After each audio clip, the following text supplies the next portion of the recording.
কৃতিচক্র পোস্টমাস, ওনাকে মরণোপরান্ত ওনাকে কৃতিচক্র দেওয়া হলো ভারত সরকার।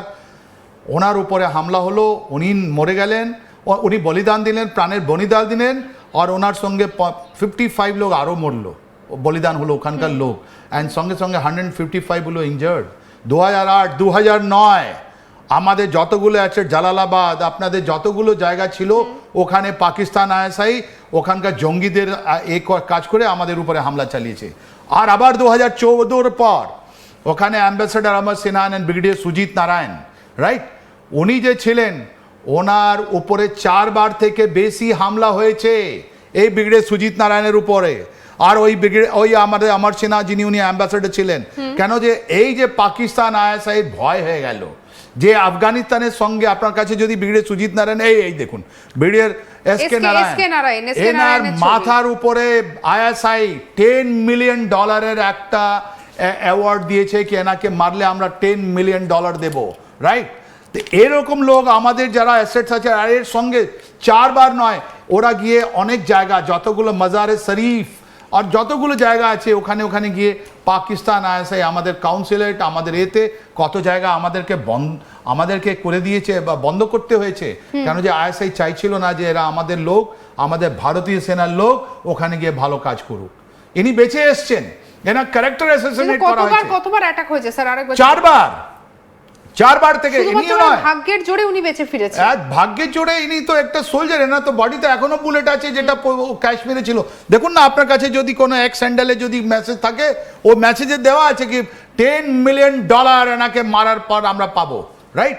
এরকম লোক তো আফগানিস্তানে আমাদের। এই কেন আমি এইটার কথাটা আনছি আজকে, এই কথাটা আনছি বিকজ আমরা এটাই বলতে চাই যে আফগানিস্তানের সঙ্গে আমাদের যে রিলেশন, ইনি বা আমাদের ভারতীয় সরকার 2014 আসার পর জানেন ওদের পার্লামেন্ট, ওদের ড্যাম, ওদের সবথেকে বড় স্ট্রাকচার, ওদের যতগুলো আফগান ন্যাশনাল আর্মি, যতগুলো ট্রেনিং আছে, যতগুলো এডুকেশন, যতগুলো ওদের আছে কিনা, আমরা যতগুলো মদত চাইছি, যে ফাইন্যান্সিয়াল যেটা আছে অ্যাসেটস আছে, ওটা বেড়ে গেছে।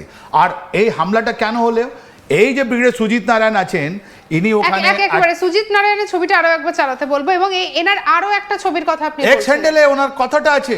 আর এনাকে কেন মারা হলো, বিকজ ইনি যে কাজ করেছেন, উনি অ্যাটাক হ্যাপ্টার আফগান ন্যাশনাল আর্মিকে এরা দিয়েছিল, গিফটেড করেছিল। কেন? ওই যা ওদের বর্ডারকে স্টেবিলাইজ করার জন্যে। ইনি অনেকগুলো ফ্যাকশন, অনেকগুলো লোককে ইনি চেয়েছিলেন যারা একসঙ্গে হোক।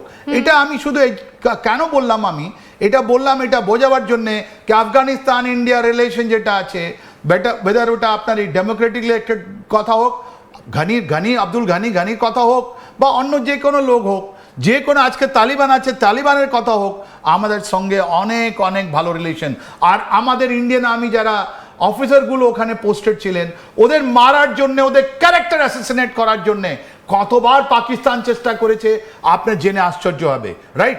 অনেকগুলো গুজব ছাড়িয়েছে, অনেকগুলো লোকের উপর গুলি চলেছে, অনেকগুলোর উপরে আপনার বোমা আইডি দেওয়া হয়েছে, রাইট। তা সত্ত্বেও আমরা ছিলাম 2021 গিয়ে অন্য শুধু আমাদের কাউন্সিলেটটা আমরা বন্ধ করলাম, এম্বাসি বন্ধ করলাম, আবার আমরা একটা টেকনিক্যাল এটা বন্ধ করেছি।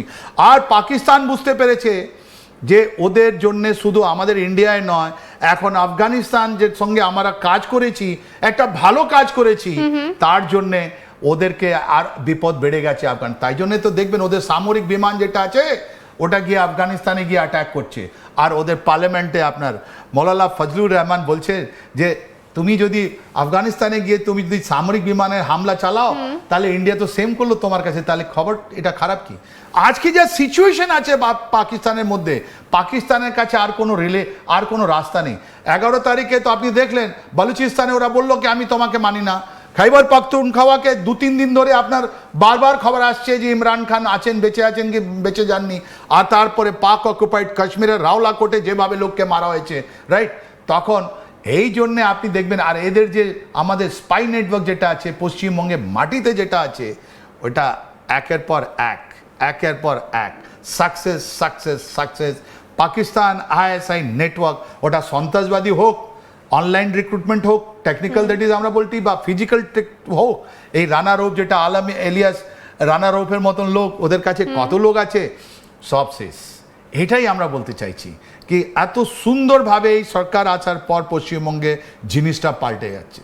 আর এরা তো আসামে যায়নি, এরা ত্রিপুরা যায়নি, এরা অন্য জায়গায় যায়নি, শুধু আমাদের মাটিতে গেছিল। কেন যে এখানকার গভর্নমেন্ট যেদিন ছিলেন এই মে মাসের আগে যেটা গভর্নমেন্ট ছিল, ওদের মন্ত্রীগুলো যেভাবে কথা বলেছে এবং স্যার এই যে ছবিটা যেটার কথা আপনি বলছিলেন যে একটা থ্রেট দেওয়া হয়েছিল সেখানে, এই যে তার মাথার দাম $10 মিলিয়ন ডলার এনাকে মারার জন্যে 4 বার হামলা করার পর ইনি বেঁচেছেন কাবুলে। One of the greatest soldier of Indian. আমরা তো এটা ভারতীয়, এনার উপরে আমাদের গর্ব আছে কি এরকম লোক যেনার উপরে 4 বার হামলা চালালো, কত জায়গায় ইনি করলেন, অ্যান্ড আফগানের সঙ্গে কত সুন্দরভাবে ইনি রিলেশন তৈরি করে এসছেন। এনার মতন লোককে তো সবাইকে দেখার আছে। তালিবান, ও সময় তালিবান পাকিস্তান আইএসআইয়ের সঙ্গে ছিল, এখন তালিবান আমাদের সঙ্গে আছে। এটাই আমি বোঝাবার চেষ্টা করছিলাম যে কাবুলের মাটিতে পাকিস্তান আইএসআই একজন আমাদের RD Mehta, brigadier RD Mehta, কৃতি চাকরা, পোস্তমাস, ওনাকে আমাদের অ্যাম্বাসিতে হামলা করে উড়িয়ে দিল 2008 সনে। আর 2014, 2015 পর এরকম সান অফ দ্য সয়েল, আমরা যাকে প্রায় আমাদের গর্ব আছে যাদের উপরে, ওদের উপরে আবার অনেকগুলো হামলা করানো হলো। না হলে তারপরে ওনার অগেনস্টে অনেকগুলো কুপ্রচার হলো। ওখানে এএনএতে আফগান ন্যাশনাল আর্মি অনেক চেষ্টা করলো এনাকে বাঁচানোর জন্য, এনার সঙ্গে বন্ধুত্ব ছিল। পাক আইএসআই বারবার এনাকে মারার চেষ্টা করেছে। এইটাই আমি তাহলে একটা আফগানিস্তানের আবার কথা আমাদের বাংলাদেশ মাটিতে উঠেছে, রাইট? আর এই পাক আইএসআই নেটওয়ার্কটা আমাদের হচ্ছে, আমরা এটা বুঝতে পেরেছি। আর এই যে বিপদ আছে, এই যে জিনিস ওরা ঘটাতে চাইছিল, ওর উপরে জবরদস্ত ধাক্কা লেগেছে। আর যেভাবে অ্যারেস্ট হচ্ছে, আপনার ব্যাঙ্গালুরুতে একটা ছেলে ধরা পড়েছে। ব্যাঙ্গালুরু আপনি দেখাচ্ছেন কুচবিহারের 150 মিটারের কাছে যার বাড়ি আছে, ওকে অ্যারেস্ট করা হয়েছে। তাহলে এই রানা রৌফের মতন লোককে অ্যারেস্ট করা হচ্ছে। আমার তো মনে হয় পাকিস্তান আর্মি পার্সোনাল যারা আমাদের মাটি থেকে কাজ করছিল, ওর দিনটা কম হয়ে গেছে, ওর লাইফ স্প্যান কম হয়ে গেছে। আজকে নাহলে কালকে উনি নিউট্রালাইজ হবেন। তাহলে এই জায়গায় পরিস্থিতি দাঁড়িয়েছে। আমাদের পশ্চিমবঙ্গে যেভাবে নেটওয়ার্ক তৈরি করেছিল, তাই জন্যে ফিল্ড মার্শাল আসিম মুনির তাই জন্যে বলেছিল অপারেশন সিন্দুরের পর 10 মে 2025 পর কেবার যুদ্ধ আমাদের ইস্টার্ন দিকে, পূর্ব দিকে হবে। কেন যে ও 2025 ওই দিকে ছিল না আপনার ইউনুস, আর এই দিকে ছিল এদের এই যে আমাদের বর্ডার ডিস্ট্রিক্টে কুচবিহার থেকে নিয়ে আমাদের সাউথ 24 পরগনা যেটা আছে, ওখানে ওদের কাছে যা লোক ছিল, ওখানে যা নেটওয়ার্ক ছিল, ওদের কমিউনিকেশন সিস্টেম ছিল, ওদের একটা প্যাসেজ পাচ্ছিল, ওরা একটা এখানে এক্সপ্লোসিভ, এখানে আপনার হাতিয়ার, এক্সফিল্ট্রেট, ভুয়া নোট, হিউম্যান ট্রাফিকিং, গোল্ড, এটা সব কিছু ছিল। এটা আর শেষ। স্যার আমি এবারে একটুখানি নেপাল প্রসঙ্গটা তুলে ধরতে চাই। নেপালের যে বর্ডার রয়েছে ভারতের সঙ্গে, সেই নেপালের বর্ডারও কি এবারে কি সফট টার্গেট হয়ে উঠতে পারে?